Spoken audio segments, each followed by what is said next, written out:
A China, oficialmente República Popular da China desde 1949, é uma das civilizações mais antigas do mundo. A história da China, inicialmente, é predominada por um sistema de dinastia, onde uma série de reis e rainhas de uma mesma família sucedem no governo. Han do Oeste, reinado de Wangxing, de 206 a.C. a 24 d.C., onde nesse período foi estabelecida a chamada Rota da Seda, que foi uma série de rotas interligadas através da Ásia do Sul, usadas no comércio da seda entre o Oriente e a Europa, e além disso, houve um grande aumento populacional.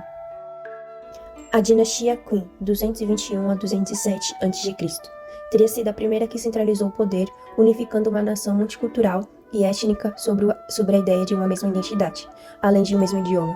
Mesmo com uma duração de poucos anos, a dinastia Qin teria sido responsável por estabelecer um sistema imperial que foi mantido posteriormente. As dinastias chinesas que antecederam os Qins tinham poucas fronteiras definidas e estavam construídas sobre um modelo de integração mais fluida, fragmentada, e o poder real não tinha tanta influência além das capitais, com muito poder aos vassalos feudais. Foi durante a dinastia de Qin que foram construídos a Grande Muralha da China e os Guerreiros de Terracota, alguns dos principais pontos turísticos da China até hoje. Além disso, nesse período, a dinastia aboliu a imagem do rei, mais os títulos feudais, estabelecendo a autoridade do imperador, auxiliado por oficiais e ministros designados para cargos públicos de responsabilidades administrativas, de justiça e supervisão, cargos escolhidos por mérito, não por origem social. O sistema imperial, surgido durante esse período, foi seguido por todas as dinastias chinesas até o final da dinastia Qin, a dinastia Tang, que é reconhecida por muitos como a mais brilhante dentre as dinastias chinesas, mergulhando a China em uma onda de prosperidade nunca antes vista, tanto economicamente quanto na política, cultura e poderio militar. Essa próspera dinastia teria reconhecido ainda seu apogeu durante os 23 anos de reinado, conhecido como Reinado de Ouro do Imperador Taizong, tido como o mais reverenciado entre os imperadores chineses, gerando simpatia e influência não só da China, mas também nas regiões vizinhas como o Japão e a Coreia. Taizong teria como algum de seus princípios considerar o povo em primeiro lugar, impostos baixos, evitar gastos com luxo dos governantes, implantando medidas como reformas agrárias e concursos públicos. Entre as invenções que surgiram durante a dinastia Tang, estariam o primeiro relógio mecânico do mundo, a bússola e a máquina de imprimir livros. A dinastia Ming, reinado de Wangchuan, onde nesse período marcaria o enfraquecimento do modelo do feudalismo e os primeiros passos do surgimento do capitalismo. A agricultura teve sua produtividade superior comparado com as dinastias precedentes. A indústria da porcelana também alcançou níveis inéditos e a urbanização foi desenvolvida. Foi durante esse período que foi construído o Palácio Imperial, a Cidade Proibida, em Pequim, um dos principais exemplos do progresso arquitetônico dessa época. O sistema de dinastias teve seu fim em 1911, com a dinastia Qin. Em 1912, é estabelecida a República na China, a qual nunca atingiu seu propósito. Durante esse período, houve uma grande guerra entre a China e o Japão. Em 1949, é proclamada a República Popular da China pelo revolucionário Mao Tse-tung. O país assumiu o regime socialista e um programa de governo que foi colocado em prática. Olá, eu sou a Emily e hoje vou apresentar para vocês um pouquinho da cultura chinesa. Sabemos que a China está entre as 4 civilizações mais antigas do mundo. Sendo assim, podemos afirmar que a riqueza de informações milenar chinesa passeia pela arte, caligrafia, culinária, dança, música, literatura e outros diversos tópicos. Vamos falar agora alguns pontos, começando pela língua. A língua oficial da China é o mandarim, mas os dialetos chineses são bem diferentes, porque a língua é tonal, o que quer dizer que as palavras são diferenciadas pelo som e pela entonação, o que pode descer e subir. Na música, a ópera está entre as mais tradicionais manifestações da arte chinesa. São ao menos 300 formas diferentes de apresentá-la, com performances que envolvem acrobacias e lindas maquiagens. Os instrumentos tradicionais são o violino de 2 cordas, a flauta vertical e horizontal e os gongos. Os costumes estão ligados à obediência à hierarquia. A ordem é sempre colocar os homens mais velhos, logo após os mais jovens, depois as mulheres mais velhas e em seguida das mulheres mais jovens. O foco é sempre manter a honra, dignidade, lealdade e respeito à antiguidade. O toque é permitido entre pessoas do mesmo sexo, mas pouco tolerado entre os indivíduos do sexo oposto. É comum a oferta de presentes na ocasião de Ano Novo Chinês, nos aniversários, casamentos e nascimento, mas há presentes que não são bem aceitos, porque podem representar azar ou morte. Entre eles estão lenços, sandálias, flores, relógios, tesouras e facas. Um presente pode ser recusado até 3 vezes antes de ser aceito. Ao presentear, é importante entregá-lo com as 2 mãos. Agora citando um pouquinho da culinária, o que é um dos pontos de maior diversidade da China. Os pratos típicos reúnem diversos ingredientes dos mais variados, o que pode ser considerados exóticos para nós. Lá eles têm costumes e facilidade de se adequar ao paladar, à necessidade de alimentos e variedade. Normalmente, cada prato reflete o que há disponível em agrícola. Por exemplo, ao norte do país, o principal ingrediente é o trigo. No sul, é o arroz. Além dos produtos, a maneira de temperar e cozinhar o alimento também é bem diferenciada. Então, por fim, podemos concluir que a tradicional cultura chinesa resiste, porém se adaptam à pressão ocidental após a abertura econômica ao Ocidente. Agora vamos nos imaginar em alguns pontos turísticos da China, começando a nossa tour por Pequim. É na capital que ficam alguns lugares que chamam bastante atenção, como a Praça da Paz Celestial, a Cidade Proibida e uma seção da muralha, que pode ser acessada através de transportes públicos. Pequim é completo por feirinhas de comidas de rua, onde há as famosas comidas exóticas.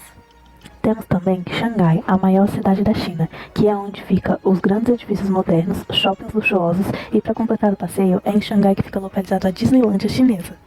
A cidade dos pandas é Xingdu, pois foi lá onde a espécie foi salva de extinção. É possível visitar as fofurinhas, com um bom planejamento, pois os pandas costumam acordar por poucas horas da manhã e dormem o dia todo. Bem próximo ao Parque Florestal, onde há grandes pilares que formam picos e cavernas. O local serviu de grande inspiração ao cenário do filme Avatar. Agora vamos pegar um trem de Pequim até Tibete, onde levaríamos 40 horas de viagem percorrendo pela ferrovia mais alta do mundo, que nos levaria para as grandes montanhas nevoadas. Inclusive, é de lá que partem as expedições para fazer escalada no Everest.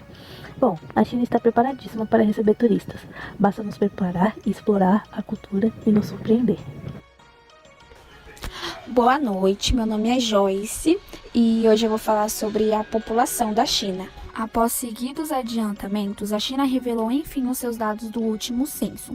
De acordo com isso, a parte continental do país asiático tinha 1,411 bilhão de habitantes em 2020, 72 milhões a mais do que em 2010. Trata-se de menor taxa de crescimento populacional no país asiático, ao menos desde a década de 1950. Os dados mostram uma taxa de fecundidade de 1,3 filho por mulher em 2020, em sintonia com a sociedade em processo de envelhecimento como Japão e Itália. Geografia da China. A leste do continente asiático é situado a oeste do Oceano Pacífico. Existe um grande país chamado República Popular da China. Sua superfície é de 9.596.960 km, do quais 9.326.410 km são de terra firme e 260.550 km são de água. Trata-se do terceiro maior país do globo, ficando atrás da Rússia e Canadá. A China conta com mais de 2.900 ilhas costeiras, sendo que a maior delas é o Taiwan, com a área total de 36 milhões km, e a segunda maior é o Hainan, com 34 milhões km, no mar da China Meridional. A China é o maior país da Ásia Oriental. Boa noite, turma. Meu nome é Daniele e hoje estarei falando sobre a economia da China. A China possui a segunda maior economia do mundo, atrás apenas dos Estados Unidos, e tem alcançado cada vez mais alto índices de desenvolvimento, mantendo relações comerciais com diversos países em várias regiões. É considerado o país que mais cresceu economicamente nos últimos 25 anos, o que foi proporcionado pela abertura econômica a partir de 1976, que transformou a China em uma economia mista. O PIB do país cresce cerca de 10% ao ano. Atualmente, a soma de riquezas produzidas ultrapassa 12 trilhões de dólares. O país participa da Organização Mundial do Comércio desde 2001 e é atualmente um dos melhores países para investidores estrangeiros. O produto interno bruto da China ultrapassa 12 trilhões de dólares e a renda per capita chega a 5.185 dólares, configurando então a nação em maior expansão econômica. O país também se encontra no topo do ranking de líderes mundiais em nível tecnológico, investindo muito em pesquisa e desenvolvimento. De acordo com os dados do Observatório de Complexidade Econômica, a China exportou, no ano de 2017, aproximadamente 2,41 trilhões de dólares e importou, no mesmo ano, cerca de 1,4 trilhões de dólares, gerando uma balança comercial positiva. Os principais produtos de exportação e os principais destinos de exportação são: bens exportados, equipamento de transmissão, unidade de disco digital, peças de máquinas de escritório, circuitos integrados e telefones. Destinos: Estados Unidos, Japão, Alemanha e Coreia do Sul. Os principais produtos importados e as principais origens são: circuitos integrados, crude petróleo, minérios de ferro, carros e ouro. As origens são Coreia do Sul, Japão e Estados Unidos. A política da China. A China é uma república comunista que visa desenvolver os princípios de uma sociedade socialista.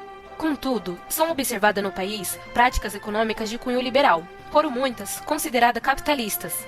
O Partido Comunista, criado em 1921, está à frente do governo chinês desde 1949. O governo baseia-se na atuação de um único partido, não permitindo a existência de outros.